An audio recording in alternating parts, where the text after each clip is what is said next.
Welcome to SAT TV News. I am Larry Larrock, your presenter.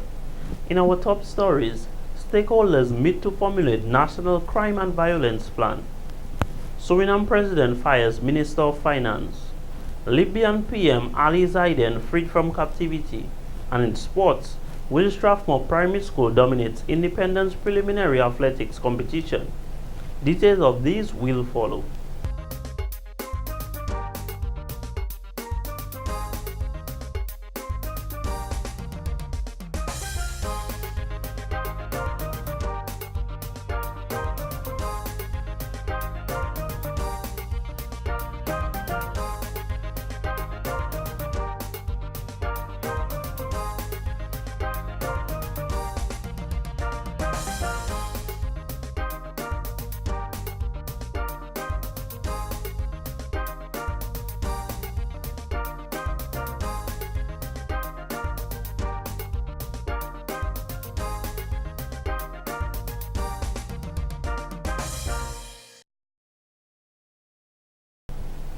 Welcome back. A senior environmental health officer has denied allegations of rodent infestation on a cargo vessel at the Deepwater Harbor in Fonkole and says persons spreading these rumors are being malicious. This statement came after a report that white rats and frogs were discovered in cargo from a ship carrying equipment for Dominica's geothermal project. This has raised the concern of many, as these rodents could pose a threat to Dominicans and our wildlife. However, Senior Environmental Health Officer Ms. Tassie Thomas, who was at the scene of the incident when the report was made to the Environmental Health Department, says this issue is under control. The boat came on Monday. Actually, the boat didn't work on Monday because the weather was a bit bad. But on Tuesday, yesterday morning, when they began operation, somebody suspected a white rat coming from a pallet with pipes that the truck was taken from the boat and so on. So then quarantine officer was on the scene. The quarantine officer called me. From the time he called me, the first thing I told him is stop operation. Ask them to stop operation immediately. I'm on my way. When I arrived there, I told them we have to get the national pest right away. The pallet was not even put on the port compound, but one had gone in already on the compound, and then there was another one that was on the compound. So what we did, we get national pests to come in right away. They came in, and we gave the pallet that had been discharged priority. The National Pest and Termite Control fumigated the pallet where the alleged white rats and frogs were discovered, killing only 2 frogs. The cargo hold on the ship was also fumigated with a very potent chemical and closed for 3 hours. That would have destroyed any crawling insects. Now the story is like the boat was infested. The boat was not infested. It's the cargo that was infested because the boat came from Brazil. Not Brazil, Belize, sorry. The boat came from Belize to pick up the cargo from Montserrat. The cargo apparently, with Montserrat and their situation, things are authorities are sort of not all that organized up there and so on. The ideal thing that should have been done from Montserrat was to fumigate the cargo, make sure it is clean before putting it on the boat. Well, that was not done. So this cargo had been sitting out there for a while, so the rats and the frogs made their way into the cargo. So that is why the cargo was infested, but we were successful in treating everything. The following day, the National Pest and Termite Control was brought in to carry out further treatment, to ensure the situation was contained. Ms. Thomas feels this incident was blown out of proportion and that there is nothing to panic about. However, Dominicans remain concerned as there have been conflicting reports from government officials on the matter. In more news, as part of Financial Information Month, a discussion was held at the UWI Open campus to educate, re-educate, remind and encourage the public to practice better saving and budgeting habits. The theme, Reshaping Our Future Started Now, focuses on ways to keep financially stable while being business ethical. Business actions are judged against the moral standards of your society, and that, as I said, society and customs change over time. But the other thought was social Darwinism. It's survival of the fittest, and this is sort of capitalism at its best. Like, just doesn't matter, we're going to make a buck. I think we could probably all agree that right now the pendulum really is swinging towards number one, which is really towards ethical standards. And that's where our corporations and really our customers expect us to be. And the rash of business scandals in the past few years has really resulted in heightened focus on corporate governance. During the meeting, Mr. Alston discussed the meaning of ethics and moral judgment, system of moral principles and how it is determined, as well as the role of local customs in financial institutions.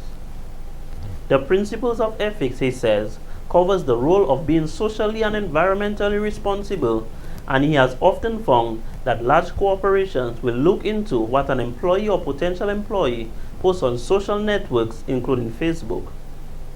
Everyone wants to deal with a company who is doing the right thing, thereby making it more profitable. A lot of companies are making ethics a priority, he explained. He advised on a whistleblower policy where when anyone sees unethical behavior at the workplace, brings it to the attention of the authorities, as many times unethical behavior brings about the implementation of further acts of law. In more news, a week of activities planned for Oral Health Week will come to a close on Friday, October 11th with a prize-giving ceremony. Chief Dental Officer Dr. Idalyn John says this prize-giving ceremony is to reward the participants of the essay competition who wrote on the topic Oral Health, the Gateway to General Health. This competition was open to primary schools island-wide. The award for the first place is $400 and a gift, second place $300, and the third place $200. Schools will receive a plaque for participation in the competition. What was the main focus of Oral Health Week? The focus was really disseminate information to the public, read their oral hygiene, the basic things that they can do to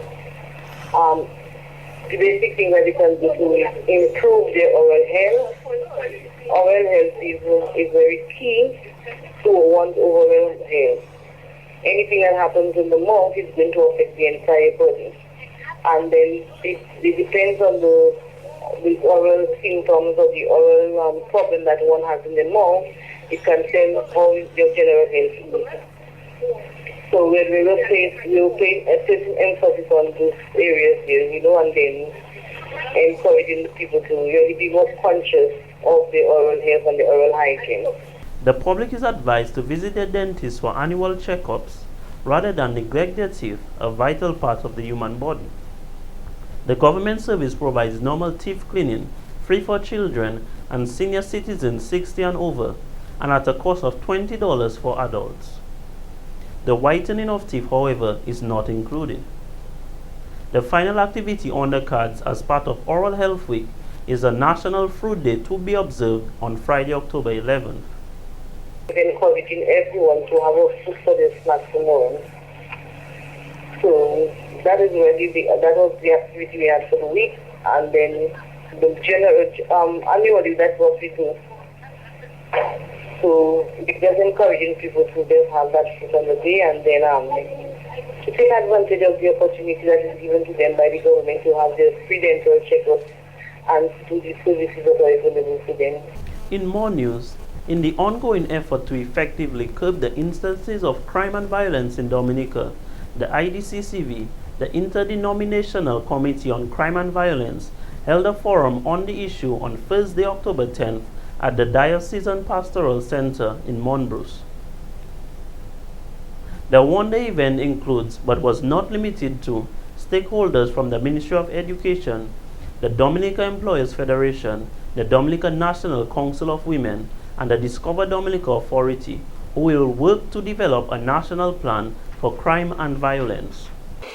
Among the various objectives that we set ourselves, I have chosen for our purpose today three salient points. One was to develop a national plan that would seek to address the issue of crime and violence. Two, to engage government, civil society, and law enforcement organizations where necessary on issues relating to crime and violence, with a view of providing assistance where necessary, where resources are available.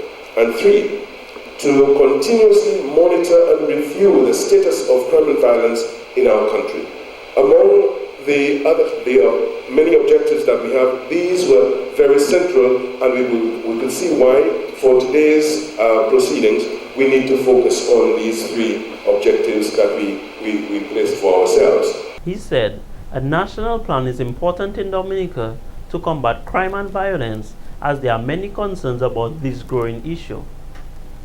Member of the Interdenominational Committee on Crime and Violence, Mr. Martin Anthony, stated the IDCCV hosted numerous consultations with various stakeholders, including inmates of the state prison, personnel of the Ministry of Education, members of the Newtown community, the Prime Minister, and the Minister of National Security.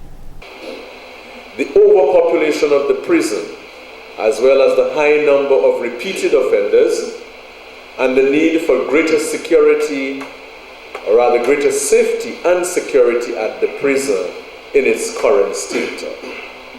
Mention was also made of the lack of opportunities, poverty, prejudice towards ex-inmates, and unstable community environments. Those views were expressed. Improvement in services provided by the Probation Department of the Social Welfare Division. It was felt that there was need for improvement in those services. Need for greater collaboration with the Ministry of Education and other social agencies. On the institutions, it was felt that a high level of indiscipline within the schools, together with the lack of readiness of schools to cope with the systemic occurrences of children at risk and those going before the court. The consultations highlighted the public's concern of the shortage of magistrates, need for competent and vigorous prosecution, intellectual and professional dishonesty by legal practitioners, lack of knowledge and proper preparation by lawyers, and what appears to be a deliberate effort by legal practitioners to delay court matters. Lack of adequate resources to implement programs in education, resulting in programs being short-lived and non-functional. No legal aid and poor and little representation and improper treatment of prison inmates. Little or no proper rehabilitation programs in the prison. A first offenders program at the prison is required, and a parole system within the prison system. A review of the universal education, or a review of universal secondary education, with the need to analyze this transition from primary to secondary school and revisit the TechVoc curriculum. More extracurricular activities at schools, with monitoring and evaluation of intervention programs. It was also felt that the HFLE curriculum in schools needs to be implemented. It is hoped that at the end of the consultation that the stakeholders would have a plan on how to combat crime and violence on the island. In other news, as part of Dominica's 2013 celebrations to commemorate and observe Dominica's History Week, a lecture on Kudme was held at the Arak House of Culture in an effort to build awareness and greater appreciation and understanding of the island's heritage. The tradition of Kudme is French Creole and dates back to several years ago as part of the life of Dominica. This tradition focuses on lending a helping hand to our neighbors and helping build our communities. Kudme aided in much of the development of Dominica at a time when there were no roads and little infrastructure. This house is being moved. Now, one of the things I know some of the people who were there when that house was being moved. They were children at the time. And they told me of the songs that those men were singing. You know, as they pull to give them force, they're taking their little rum and then they hale oh hale, hale mute, tiwe, tiwe, tiwe kaila and wale, you know? So that kind of thing is going on, and they're moving the house bit by bit, and somebody is leading the laugh way, and the house is going, and by afternoon, house is in place, broth to eat, rum to drink, everybody's one, everybody's together, Kudme fini. Dr. Honeychurch says, with very little money in circulation, people were happy to lend a hand. However, things are different today. Many traditions, including the Feast of St. Peter, collapsed because everyone was not in the same spirit of togetherness, he said. He briefed the gathering on various displays of Kudme, including transporting sick persons who lived further from the capital to the hospital by boats. According to the historian, the Duke of Edinburgh, the Boy Scouts, and the Cadets all perform modern-day Kudme. It is sad, he says, that sometimes it has to take a disaster to practice this tradition. Dr. Honeychurch called on Dominicans to respect that form of community action and to remember it is an important part of Dominican heritage. He also encouraged persons to relive the glory days of Kudme in Dominica through Community Day of Service. And in court news, Ursan Fountain of Lapland is facing the maximum penalty of $100 for giving a false name to police. Fountain pleaded guilty to the charge before Magistrate Candia George on Thursday, October 10th. The incident occurred on Pocasset on the 4th of October 2013 when Fountain was stopped during a routine police traffic check. The defendant, who drove a motor scooter, was stopped by police and asked for his name. He then replied, Robbie James. According to police, it was a passerby who later informed them that the defendant's name was in fact Ursan Fountain.